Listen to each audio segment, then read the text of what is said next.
آج ہم اس ویڈیو میں آپ کو بیت اللہ یعنی خانہ کعبہ شریف میں اس مقام کی نشاندہی کریں گے۔ مکہ مکرمہ میں یعنی بیت اللہ میں وہ کون سی جگہ ہے جس جگہ پر جو ہے جبرائیل امین نے اللہ کے حکم سے آ کر رسول اللہ صلی اللہ علیہ وسلم کو نمازوں کی ترتیب بھی بتائی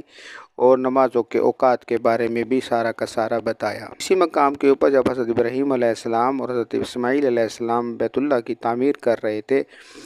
اور اسی مقدس مقام کے اوپر انہوں نے جو ہے بیت اللہ کی تعمیر کے لیے گارہ بھی بنایا تھا۔ انشاءاللہ اس ویڈیو میں ہم آپ کو وہ مقام دکھائیں گے جس مقام کے اوپر جبرائیل امین نے رسول اللہ صلی اللہ علیہ وسلم کو نمازوں کی ترتیب بتائی اور نمازوں کے اوقات کے بارے میں بتایا، اور اسی مقام کے اوپر جو ہے حضرت ابراہیم علیہ السلام اور حضرت اسماعیل علیہ السلام جب خانہ کعبہ کی تعمیر کر رہے تھے تو اسی مقام کے اوپر جو ہے انہوں نے خانہ کعبہ کی تعمیر یعنی پتھروں کو لگانے کے لیے گارہ بنایا تھا۔ جیسے آپ بیت اللہ کے اندر داخل ہوتے اور خانہ کعبہ کے قریب پہنچتے ہیں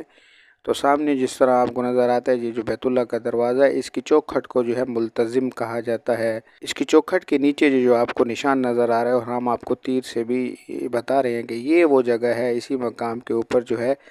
یہ جانماز کا ایک جو پتھروں کے ذریعے نشان بنائے گئے ہیں، اسی جگہ پر جو ہے حضرت جبرائیل امین نے جو رسول اللہ صلی اللہ علیہ وسلم کو